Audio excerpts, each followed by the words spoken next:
বাচ্চা সমেত নয়নজলিতে পড়ে গেল স্কুলের গাড়ি।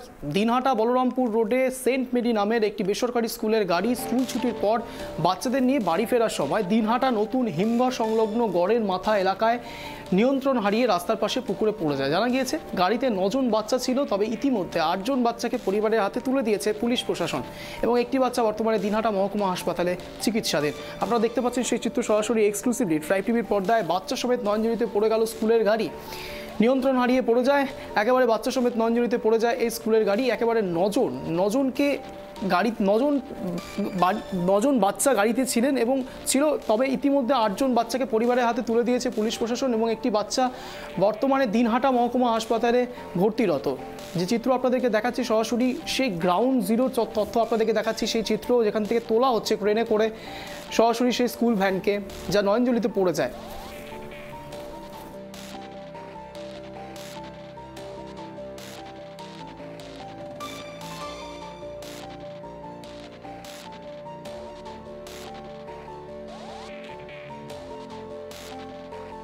আপনারা দেখতে পাচ্ছেন সেই চিত্র সরাসরি সেই ভ্যানকে, একেবারে সেই স্কুল ভ্যানকে তোলা হলো, সরাসরি স্কুল ভ্যানকে তোলা হয়েছে নয়নজলি থেকে। সেখানে পুলিশ প্রশাসনের তৎপরতাও প্রকাশ্যে আসছে। ক্রেন দিয়ে তোলা হচ্ছে সেই নয়নজলি থেকে এবং 9 জন বাচ্চা ছিল সেই গাড়িটিতে এবং 9 জন বাচ্চার মধ্যে 8 জনকে পরিবারের হাতে তুলে দিয়েছে পুলিশ প্রশাসন এবং একজনকে দিনহাটা মহকুমা হাসপাতালে চিকিৎসাধীন রয়েছে।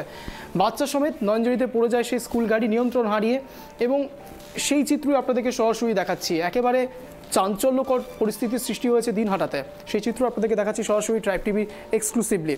এই বিষয়ে আরেকটু বিস্তারিত জানার চেষ্টা করবো। এই মুহূর্তে রয়েছে আমাদের প্রতিনিধি সরাসরি দিনহাটা থেকে অমিত সরকার। অমিত, তোমার কাছে যেটা জানতে চাইবো, যা জানা যাচ্ছে 9 জন বাচ্চা সেই স্কুল ভ্যানে ছিল এবং 8 জনকে পুলিশ প্রশাসন পৌঁছে দিয়েছে তার পরিবারের হাতে, কিন্তু একজন বাচ্চা দিনহাটা মহকুমা হাসপাতালে চিকিৎসাধীন। তার অবস্থা কিরকম, কি জানা যাচ্ছে?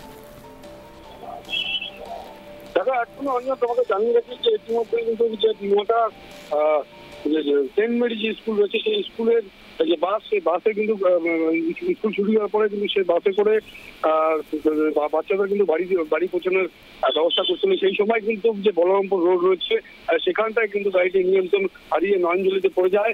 সেখানে কিন্তু সেই বাসের মধ্যে যেটা জানা গেছে 9 জন বাচ্চা ছিল।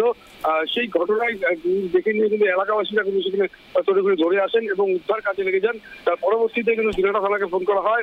সেই সময় কিন্তু তারা কিন্তু তড়িঘড়ি গিয়ে সেই বাচ্চাগুলো উদ্ধার করে নিয়ে আসে এবং তার মধ্যে কিন্তু 8 জন বাচ্চা ইতিমধ্যে সুস্থ রয়েছেন, তাদের পরিবারে হাতে তুলে দেওয়া হয়েছে।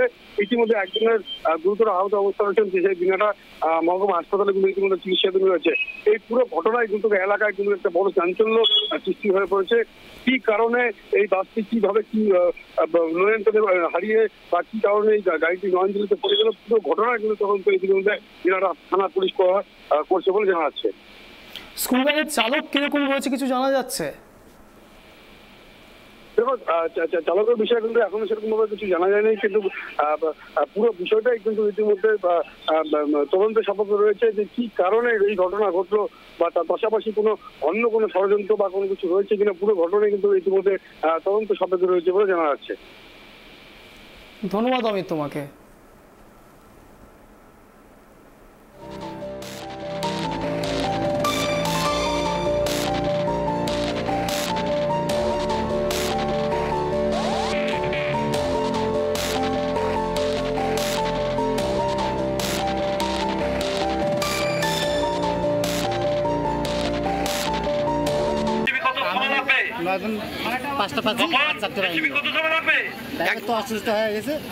এখনো 4 জনকে পাননি। ভয়াবহ দুর্ঘটনার হাত থেকে বেঁচে গেল বলা যেতে পারে, কারণ যেভাবে দুর্ঘটনাটা ঘটেছে এবং পুকুরের মধ্যে পুরো গাড়িটা পড়ে গিয়েছিল, ওই এলাকার যারা যুবক এবং সাধারণ মানুষ তারা যদি তৎপর না হতো একটা বড় ধরনের ঘটনা ঘটতে পারত। আমাদের সবার সৌভাগ্য বলা যেতে পারে যে ফ্যাটাল কিছু হয়নি, সামান্য